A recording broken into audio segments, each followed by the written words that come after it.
दोस्तों, आज हम लोग पढ़ेंगे डेली करंट अफेयर्स में। आज 5वां एपिसोड है। ठीक है, करंट अफेयर के साथ साथ हम लोग स्टैटिक जीके भी देखेंगे, जो आपके सभी एग्जाम के लिए बहुत महत्वपूर्ण है। ठीक है, इसका आप लोग नोट्स बनाते रहिए या तो टेलीग्राम चैनल पर आप लोग ले लीजिएगा। ठीक है, लेकिन डेली पढ़िए और डेली रिवीजन करते रहिए, इससे आपको किसी भी एग्जाम में दिक्कत नहीं होगी करंट अफेयर और स्टैटिक जीके के लिए। ठीक है, चलिए देखते हैं। पहला क्वेश्चन हम लोग देखते हैं।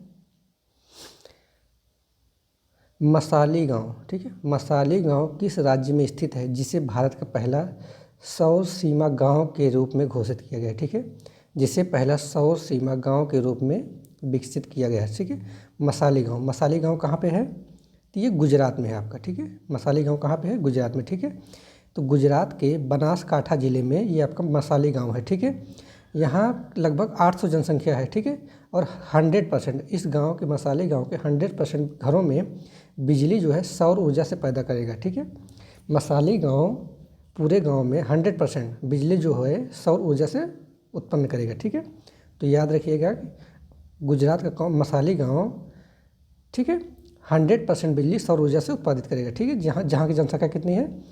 टोटल जनसंख्या 800। ठीक है, इस परियोजना की लागत कितनी है? 1.16 करोड़। ठीक है, याद रखिएगा। ठीक है, गुजरात के सीएम कौन है? भूपेंद्र पटेल। ठीक है, गुजरात के सीएम भूपेंद्र पटेल। और यहाँ के गवर्नर कौन है? आचार्य देवव्रत। ठीक है, सीएम भूपेंद्र पटेल, गवर्नर आचार्य देवव्रत। ठीक है, चलिए यहाँ पे कुछ परियोजनाएं हैं। ठीक है, जैसे तापी नदी पे 2 परियोजनाएं हैं। ठीक है, एक है काकरा पारा परियोजना। ठीक है, पहला है काकरा पारा परियोजना, दूसरा है उकाई परियोजना। ठीक है, तो ये आपको पूछता है, जैसे काकरा पारा परियोजना पूछ लिया कहाँ है, तो गुजरात में है। उकाई परियोजना कहाँ है, तो ये भी गुजरात में है। अब पूछ लेता है काकरा पारा परियोजना किस नदी पे है, तो किस नदी पे है? तापी नदी पे। उकाई बांध परियोजना किस नदी पे है, तो ये भी आपके तापी नदी पे है। ठीक है, अब यहाँ के कुछ नेशनल पार्क हम लोग देख लें। ठीक है, नेशनल पार्क मोस्ट इंपॉर्टेंट होता है, हर एग्जाम में किसी न किसी से पूछा जाता है नेशनल पार्क में। ठीक है, जैसे पहला है गिर राष्ट्रीय उद्यान। ठीक है, गिर राष्ट्रीय उद्यान ये किस लिए फेमस है? यहाँ पे एशियाई शेरों का संरक्षण किया जाता है। ठीक है, गिर राष्ट्रीय उद्यान में एशियाई शेरों का संरक्षण किया जाता है। ठीक है, पहला क्या है? गिर राष्ट्रीय उद्यान। दूसरा क्या है? वंशधा राष्ट्रीय उद्यान। ठीक है, दूसरा क्या है? वंशधा राष्ट्रीय उद्यान। तीसरा क्या है? ब्लैक बैक राष्ट्रीय उद्यान। ठीक है, चौथा कौन सा? Marine national park. ठीक है, गिर राष्ट्रीय उद्यान, वंशधा राष्ट्रीय उद्यान, ब्लैक बक राष्ट्रीय उद्यान, मरीन नेशनल पार्क। ठीक है, ये याद रखिएगा एशियाई संरक्षण किस राष्ट्रीय उद्यान में किया जाता है? तो गिर राष्ट्रीय उद्यान में। ठीक है, चलिए नेक्स्ट क्वेश्चन देखते हैं।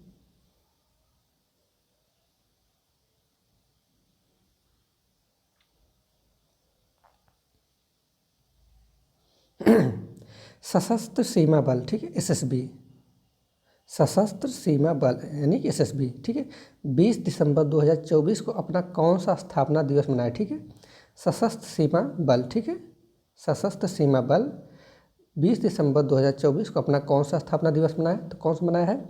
61वां स्थापना दिवस मनाया। ठीक है, एसएसबी ने अपना 61वां स्थापना दिवस मनाया। ठीक है, कहाँ पर मनाया है? सिलीगुड़ी के रानी डांगा में। ठीक है, सिलीगुड़ी के रानी डांगा में। ठीक है, विशेष आमंत्रित कौन थे? ठीक है, तो अमित शाह गृह मंत्री हमारे हैं। अमित शाह को एसएसबी के 61वें स्थापना दिवस में आमंत्रित किया गया। ठीक है, तो एसएसबी की स्थापना कब की गई थी? सीमा सुरक्षा बल, सशस्त्र सीमा बल, तो मई 1963 में। ठीक है, एसएसबी की स्थापना कब की गई थी? मई 1963 में। ठीक है, एसएसबी किसके अधीन होता है? गृह मंत्रालय के अधीन। ठीक है, इसीलिए अमित शाह को बुलाया गया था, क्योंकि गृह मंत्रालय अमित शाह के अधीन है। ठीक है, एसएसबी का आदर्श वाक्य क्या है? सेवा, सुरक्षा और भाईचारा। ठीक है, इसका आदर्श वाक्य याद रखिए, कभी कभी पूछा जाता है। एसएसबी का आदर्श वाक्य है सेवा, सुरक्षा और भाईचारा। ठीक है, इसके महानिदेशक कौन है? अमृत मोहन प्रसाद। ठीक है, इसके महानिदेशक कौन है? अमृत मोहन प्रसाद। ठीक है, कुछ और संगठन देख लेते हैं, जैसे BRO, बॉर्डर रोड ऑर्गेनाइजेशन। ठीक है, बॉर्डर रोड ऑर्गेनाइजेशन, सड़क सीमा सुरक्षा। ठीक है, बॉर्डर रोड ऑर्गेनाइजेशन, सड़क सीमा सुरक्षा। ठीक है, इसकी स्थापना कब हुई थी? 7 मई 1960 को। ठीक है, इसने भी अपना 7 मई 2024 को 65वां स्थापना दिवस मनाया। ठीक है, कौन सा स्थापना दिवस मनाया? 65वां। ठीक है, एसएसबी अपना 61वां मनाया है। BRO कौन मनाया? 65वां मनाया। ठीक है, इसका हेडक्वार्टर कहाँ है? नई दिल्ली में। BRO का हेडक्वार्टर कहाँ है? नई दिल्ली में। ठीक है, इसके महानिदेशक कौन है? रघु श्रीनिवास। ठीक है, BRO के महानिदेशक कौन है? रघु श्रीनिवास। ठीक है, अगला है NSG। NSG का स्थापना कब हुई थी? 22 सितंबर 1986। ठीक है, एनएसजी की स्थापना कब हुई थी? 22 सितंबर 1986। इसके महानिदेशक कौन है? बी श्रीनिवास, ठीक है। एनएसजी का स्थापना 22 सितंबर 1986, ठीक है। इसके महानिदेशक कौन है? बी श्रीनिवास, ठीक है। अगला है सीआरपीएफ, ठीक है, सेंट्रल रिजर्व पुलिस फोर्स, ठीक है, सेंट्रल रिजर्व पुलिस फोर्स। इसकी स्थापना कब हुई थी? 27 जुलाई 1939, ठीक है, 27 जुलाई 1939। इसके महानिदेशक कौन है? अनीश दयाल सिंह, ठीक है, अनीश दयाल सिंह, ठीक है। तो एसएसबी, बीआरओ, एनएसजी और सीआरपीएफ, इसकी डेट याद रखिएगा, ठीक है, क्योंकि एग्जाम में पूछता है, जैसे दे देता है कौन पहले स्थापित हुआ, ठीक है, क्रम सजाने के लिए दे दिया जाता है। तो आप लोग इसकी डेट याद है। एसएसबी की स्थापना कब हुई थी? 1963 में। बीआरओ की स्थापना कब हुई थी? 1960 में। एनएसजी 1986, सीआरपीएफ 1939, ठीक है। चलिए नेक्स्ट क्वेश्चन देखते हैं। मिस इंडिया यूएसए, ठीक है, मिस इंडिया यूएसए 2024 का ताज किसे पहनाया गया, ठीक है। मिस इंडिया यूएसए 2024 का ताज किसे पहनाया गया, ठीक है। तो किसे पहनाया गया? कैटलिन सैंड्रा नील को, ठीक है, कैटलिन सैंड्रा नील, 2-3 बार नाम याद रखिए। Caitlin Sandra Neal, Caitlin Sandra Neal, Miss India USA 2024, Caitlin Sandra Neal, ठीक है। कैटलिन सैंड्रा नील का जन्म कहाँ हुआ है? चेन्नई में। चेन्नई कहाँ है? तमिलनाडु में, ठीक है। तो Caitlin Sandra Neal, Miss India USA 2024, ये बहुत फेमस क्वेश्चन, ठीक है, मोस्ट इंपॉर्टेंट क्वेश्चन है, इसको याद रखिएगा। मिस इंडिया यूएसए 2024 किसे बनाया गया है? कैटलिन सैंड्रा नील, ठीक है। जन्म कहाँ हुआ है? चेन्नई। चेन्नई कहाँ है? तमिलनाडु में, ठीक है। चलिए अब देख लेते हैं भारत की 3 महिलाएं जो मिस यूनिवर्स बनी है, ठीक है। भारत की 3 महिलाएं जो मिस यूनिवर्स बनी है, ठीक है। तो सबसे पहली मिस यूनिवर्स कौन बनी थी? सुष्मिता सेन, ठीक है, 1994, ठीक है। फर्स्ट कौन है? सुष्मिता सेन, 1994, ठीक है। दूसरी कौन है? लारा दत्ता, ये कब बनी थी? 2000 में, ठीक है। सुष्मिता सेन 1994, लारा दत्ता 2000, हरनाज संधू 2001 में, ठीक है, हरनाज संधू 2001 में, ठीक है। सुष्मिता लारा हरनाज, सुष्मिता लारा हरनाज, ठीक है, सुष्मिता लारा हरनाज, सुष्मिता सेन 1994, लारा दत्ता 2001, हरनाज संधू 2001 में, ठीक है। चलिए भारतीय सेना के भविष्य के लिए एआई इंक्यूबेशन, भारतीय सेना के भविष्य के लिए एआई इंक्यूबेशन सेंटर का अनावरण कहाँ किया गया, ठीक है। एआई इंक्यूबेशन सेंटर, ठीक है, एआई का मतलब होता है आर्टिफिशियल इंटेलिजेंस, ठीक है। तो एआई इंक्यूबेशन सेंटर का अनावरण कहाँ किया गया है? तो कहाँ किया गया है? बेंगलुरु में, ठीक है। एआई इंक्यूबेशन सेंटर, ठीक है, भारतीय सेना के एआई इंक्यूबेशन सेंटर कहाँ पर स्थापित किया है? बेंगलुरु में, ठीक है। एआई इंक्यूबेशन सेंटर कहाँ स्थापित किया गया है? बेंगलुरु में, ठीक है, ठीक है। एआई इंक्यूबेशन सेंटर स्थापित करने में सहयोग किसने किया है? भारत इलेक्ट्रॉनिक लिमिटेड, ठीक है, बेल ने, भारत इलेक्ट्रॉनिक लिमिटेड। इसका शुभारंभ किसने किया है? सेना प्रमुख उपेंद्र द्विवेदी, ठीक है, याद रखिएगा, शुभारंभ किसने किया है? सेना प्रमुख उपेंद्र द्विवेदी, ठीक है। चलिए इसका उद्देश्य क्या है? सेना की विशिष्ट आवश्यकताओं के लिए एआई समाधान को बढ़ावा देना, ठीक है, सेना की विशिष्ट आवश्यकताओं के लिए एआई समाधान को बढ़ावा देना, ठीक है। अब आर्टिफिशियल या एआई के जनक कौन है, ठीक है, बहुत मोस्ट इंपॉर्टेंट है, पूछा जाता है, ठीक है। तो एआई के जनक कौन है? जॉन मैकार्थी, ठीक है, एआई के जनक कौन है? जॉन मैकार्थी, ठीक है। अब भारतीय सेना द्वारा चलाए गए कुछ महत्वपूर्ण ऑपरेशन, ठीक है, जो डेट पूछे जाते हैं और हमेशा पूछा जाता है, ठीक है। तो इसके डेट वाइज याद रखिएगा और किससे संबंधित है वो भी याद रखिएगा, ठीक है। जैसे पहला है ऑपरेशन विजय, इसको कब चलाया गया? 1961, ऑपरेशन विजय 1961 में चलाया गया, ठीक है। ऑपरेशन विजय 1961 किसके लिए? गोवा, दमन और दीव और अंजी द्वीप, ठीक है, ये पुर्तगालियों के नियंत्रण में था, ठीक है। तो उसी को छुड़ाने के लिए भारत सरकार ने ऑपरेशन विजय चलाया था, ठीक है, 1961 में, ठीक है। दूसरा क्या है? ऑपरेशन ब्लू स्टार, ठीक है, ऑपरेशन ब्लू स्टार, ये कब चलाया गया? 1984 में, ठीक है, अमृतसर में, ठीक है। ऑपरेशन ब्लू स्टार 1984 में अमृतसर, ठीक है, सिख दंगा हुआ था 1984 में, तो उससे रिलेटेड, ठीक है। ऑपरेशन ट्राइडेंट, ठीक है, ये बहुत इंपॉर्टेंट है, ऑपरेशन ट्राइडेंट, ठीक है, ऑपरेशन ट्राइडेंट, ये कब चलाया गया था? 1971, ठीक है। भारत जो तो पाक शहर है कराची, उस पर चलाया गया, ठीक है। 1971 में जब युद्ध हो रहा था तो पाकिस्तान का एक शहर है कराची, जिस पर कब्जा करने के लिए भारत ने ऑपरेशन ट्राइडेंट चलाया था, ठीक है, 1971 में, ठीक है। अगला ऑपरेशन कैक्टस, ठीक है, ऑपरेशन कैक्टस किस लिए चलाया गया था? मालदीव सरकार के खिलाफ चलाया गया, ठीक है, ऑपरेशन कैक्टस मालदीव सरकार के खिलाफ चलाया गया था, ठीक है। चलिए नेक्स्ट क्वेश्चन देखते हैं।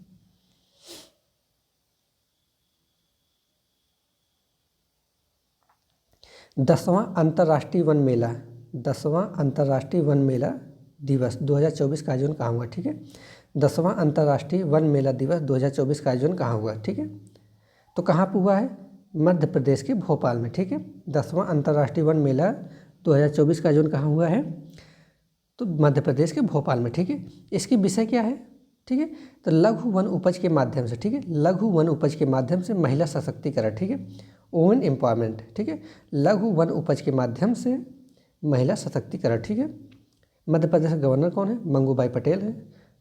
मुख्यमंत्री कौन है, मोहन यादव, ठीक है, श्री मोहन यादव, श्री मंगूभाई पटेल, ठीक है। गवर्नर मंगूभाई पटेल, सीएम मोहन यादव, ठीक है। 10वां अंतर्राष्ट्रीय वन मेला कहाँ लगा है, कहाँ पे शुरू हुआ है, भोपाल में, ठीक है। इसमें भागीदार कौन थे, मतलब किस देश को आमंत्रित किया गया था, तो श्रीलंका, नेपाल और ऑस्ट्रेलिया के प्रतिनिधि थे, ठीक है। 10वें अंतर्राष्ट्रीय वन मेला में श्रीलंका, नेपाल और ऑस्ट्रेलिया के प्रतिनिधि शामिल हुए, ठीक है। श्रीलंका, नेपाल और ऑस्ट्रेलिया के प्रतिनिधि शामिल हुए, ठीक है।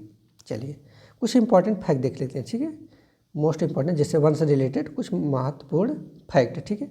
जैसे सर्वाधिक वन क्षेत्र वाले राज्य, ठीक है, सबसे ज़्यादा वन किस राज्य में है, तो किस राज्य में है सबसे ज़्यादा, मध्य प्रदेश, उसके बाद अरुणाचल प्रदेश, उसके बाद छत्तीसगढ़, ठीक है। सबसे ज़्यादा वन कहाँ पे है, मध्य प्रदेश में, उसके बाद अरुणाचल प्रदेश, उसके बाद छत्तीसगढ़, ठीक है। ये क्षेत्र के हिसाब से, ठीक है। सर्वाधिक वन परसेंटेज के हिसाब से, ठीक है, अगर परसेंटेज के हिसाब से देखें, क्षेत्र के हिसाब से सबसे ज़्यादा मध्य प्रदेश में, लेकिन अगर परसेंट के हिसाब से देखेंगे तो सबसे ज़्यादा मिजोरम में है, ठीक है।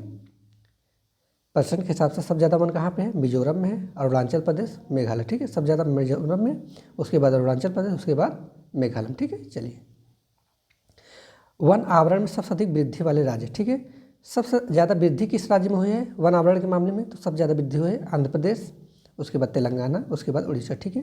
मान लो कभी कभी ऑप्शन में अगर आंध्र प्रदेश नहीं दिया है तो तेलंगाना दिया रहेगा, ठीक है, इसी दो ऑप्शन मिल जाएगा, ठीक है, कि वन आवरण में सबसे ज़्यादा वृद्धि कहाँ पर हुई, तो आंध्र प्रदेश, उसके बाद तेलंगाना, ठीक है, उसके बाद उड़ीसा, ठीक है।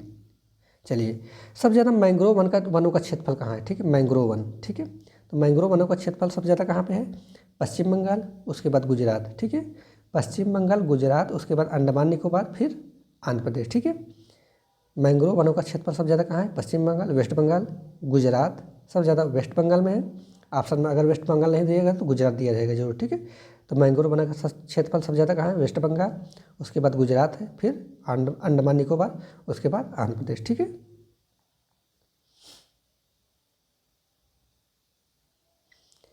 वन और वृक्षावरण, ठीक है, वन और वृक्षावरण कुल कितना परसेंट है, तो भारत के भौगोलिक क्षेत्र का कुल कितना है 24.62%, ठीक है, वन और वृक्षावरण, ठीक है। तो वन कितना है कुल भौगोलिक क्षेत्र का 21.71% है, ठीक है। तो 24 में से 21 घटा देंगे तो वृक्षावरण आ जाएगा, ठीक है। चलिए नेक्स्ट क्वेश्चन देखते हैं।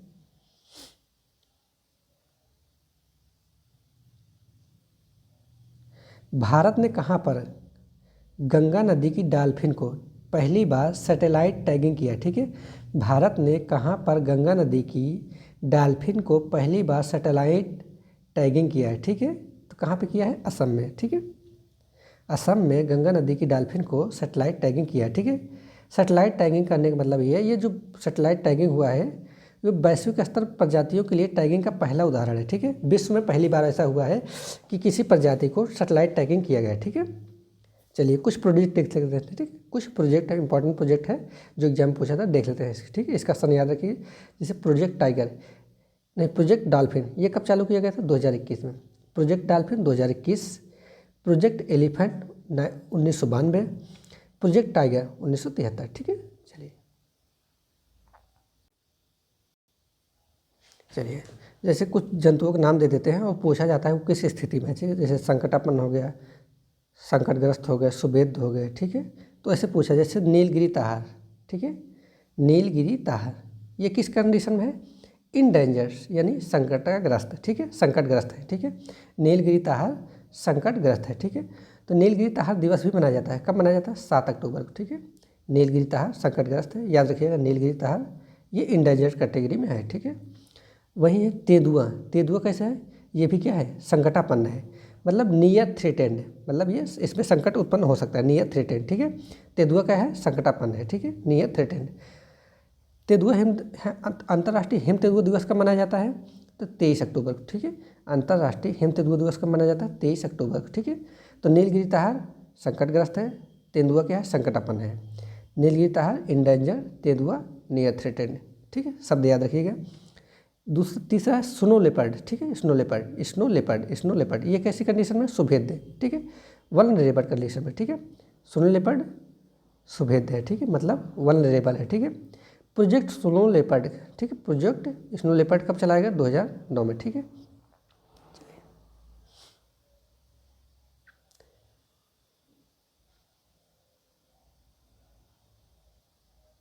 ठीक है, जैसे कुछ देश पूछा था, ठीक है, पूछ लिया स्कैंडिनेवियन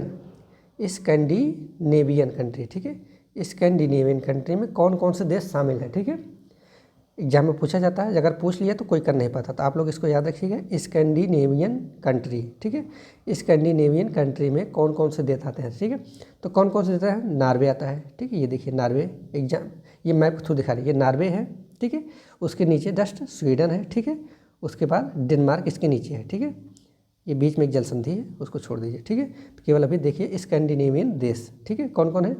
नॉर्वे, स्वीडन और डेनमार्क, ठीक है। नॉर्वे की राजधानी क्या है? ओस्लो है। स्वीडन की राजधानी क्या है? स्टॉकहोम है। और डेनमार्क की राजधानी क्या है? कोपेनहेगन, ठीक है, याद रखिएगा स्कैंडिनेवियन देश, ठीक है, इसको याद रख सकते हैं NSD, ठीक है, नॉर्वे, स्वीडन, डेनमार्क। स्कैंडिनेवियन देश कौन से हैं? NSD, Norway, Sweden, Denmark, Norway, Sweden, Denmark, Norway, Sweden, Denmark, Norway, Sweden, Denmark, Norway, Sweden, Denmark, ठीक है।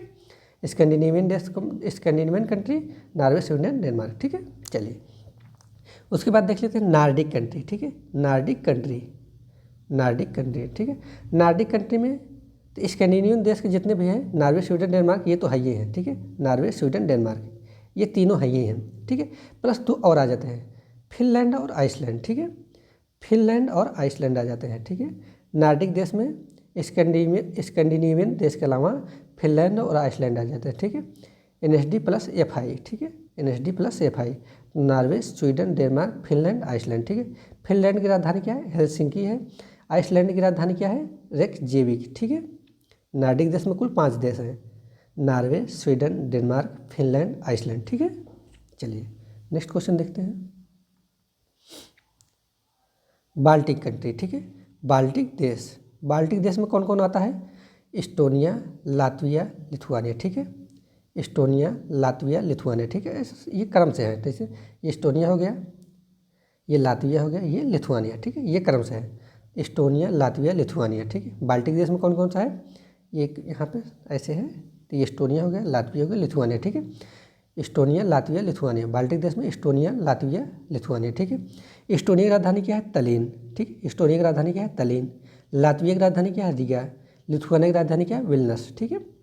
इस्टोनिया की राजधानी तलीन, लातविया की राजधानी रिगा, लिथुआनिया की राजधानी विल्नस, ठीक है। चलिए अब देख लेते हैं ग्रेट ब्रिटेन में कौन कौन से देश शामिल हैं? इंग्लैंड है, स्कॉटलैंड है, वेल्स है, ठीक है, इंग्लैंड है, स्कॉटलैंड है और वेल्स है, ठीक है। देखिए ये पूरा ग्रेट ब्रिटेन है, ठीक है, तो ग्रेट ब्रिटेन में देखिए ये इंग्लैंड है, यहाँ पे इंग्लैंड है, ठीक है, ये वाला पार्ट इंग्लैंड है, ये वाला पार्ट वेल्स है, ठीक है, और ये वाला पार्ट स्कॉटलैंड है, इधर नॉर्थ सी है, इसके नीचे इंग्लिश चैनल है, ठीक है। तो ग्रेट ब्रिटेन में कौन कौन शामिल है? England, Scotland, Wales, England, Wales, Scotland, ठीक है, इंग्लैंड, वेल्स, स्कॉटलैंड, ठीक है।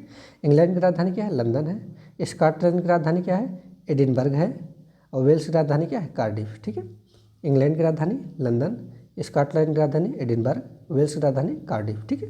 चलिए अब पूछा जाता है यूके में कौन कौन से देश शामिल है, ठीक है, यूनाइटेड किंगडम, यूके में कौन कौन से देश शामिल हैं? तो ग्रेट ब्रिटेन है, ठीक है, ग्रेट ब्रिटेन है, उत्तरी आयरलैंड है, ठीक है, उत्तरी आयरलैंड की राजधानी क्या है? बेलफास्ट, ठीक है, उत्तरी आयरलैंड की राजधानी क्या है? बेलफास्ट, ठीक है। चलिए पूछ लेते हैं बाल्कन स्टेट, ठीक है, बाल्कन स्टेट में जो प्रमुख राज्य हैं, देश हैं, उसको हम लिख दे रहे हैं, ठीक है, बाल्कन स्टेट, ठीक है, जैसे अल्बानिया हो गया, यूनान हो गया, बुल्गारिया हो गया, यूगोस्लाविया, रोमानिया, ठीक है। ये देश पूछे जाते हैं, सारे जितने भी लिखे हैं सब इम्पॉर्टेंट है, नाम याद रखिए, एक बार में याद नहीं होगा, आप लोग स्क्रीनशॉट लेके इसको सामने चिपका लीजिए, रोज देखिए, ठीक है। अल्बानिया, यूनान, बुल्गारिया, यूगोस्लाविया, रोमानिया, ठीक है। बाल्कन स्टेट में क्या क्या है? अल्बानिया, यूनान, बुल्गारिया, अल्बानिया, यूनान, बुल्गारिया, अल्बानिया, यूनान, बुल्गारिया, यूगोस्लाविया, रोमानिया, ठीक है। अल्बानिया की राजधानी क्या है? तिरेन, ठीक है, अल्बानिया की राजधानी क्या है? तिरेन। यूनान की राजधानी क्या है? एथेंस। बुल्गारिया की राजधानी क्या है? सोफिया। यूगोस्लाविया की राजधानी क्या है? बेलग्रेड। रोमानिया की राजधानी क्या है? बुकारेस्ट। ठीक है, तो ये हमारे कुछ देश थे। ठीक है, अब खेल संबंधित कुछ टूर्नामेंट होते हैं। ठीक है, ये टेनिस टूर्नामेंट है जो 4 ठे होते हैं साल भर में। ठीक है, Australian open, French open, Wimbledon open, US open. ठीक है, 4 टेनिस टूर्नामेंट होते हैं जो मोस्ट इंपॉर्टेंट और हर एग्जाम में पूछे जाते हैं। ठीक है, तो ऑस्ट्रेलियन ओपन 2024, इसमें पुरुष और महिला विजेता बता रहे हैं। ठीक है, विनर है, ये सब क्या है? विनर हैं, इन्होंने जीता है। ठीक है, ऑस्ट्रेलियन ओपन 2024 पुरुष एकल का खिताब किसने जीता है? जैनिक सिनर ने। ठीक है, ऑस्ट्रेलियन ओपन 2024 का पुरुष का खिताब किसने जीता है? Jannik Sinner. और महिला के खिलाफ महिला का पदक कौन जीता है? आर्यना सबालेंका। ठीक है, पुरुष में कौन विजेता है? Jannik Sinner. महिला में विजेता कौन है? आर्यना सबालेंका। ठीक है, फ्रेंच ओपन 2024। ठीक है, इसमें पुरुष में कौन जीता है? Carlos Alcaraz. ठीक है, पुरुष में कौन जीता है? Carlos Alcaraz. और महिला में इगा स्विएटेक। ठीक है, विंबलडन ओपन 2024 में पुरुष में कौन जीता है? Carlos Alcaraz. और महिला में बारबोरा क्रिजिकोवा। ठीक है, बारबोरा क्रिजिकोवा। ठीक है, यूएस ओपन 2024 में पुरुष कौन जीता है? Jannik Sinner. ठीक है, और महिला में आर्यना सबालेंका। ठीक है, देखिए ऑस्ट्रेलियन ओपन और यूएस ओपन। ठीक है, ऑस्ट्रेलियन ओपन और यूएस ओपन सेम है। ठीक है, यहाँ भी जैनिक सिनर, यहाँ भी जैनिक सिनर, यहाँ भी आर्यना सबालेंका, यहाँ भी आर्यना सबालेंका। ठीक है, अगर ऑस्ट्रेलियन ओपन याद कर लिए तो यूएस ओपन याद हो गया। ठीक है, और फ्रेंच ओपन और विंबलडन ओपन में कार्लोस अलकराज सेम है। ठीक है, केवल महिला है, एक में इगा स्विएटेक है और दूसरे में जैनिक है। ठीक है, तो धन्यवाद दोस्तों, यहीं तक था। आप लोग इसको बढ़िया से पढ़ते रहिए। ठीक है, सब कुछ तैयार हो जाएगा, किसी चीज़ की दिक्कत नहीं होगी, बस ध्यान से पढ़िए और रिवीजन करते रहिए। ठीक है, चलिए धन्यवाद।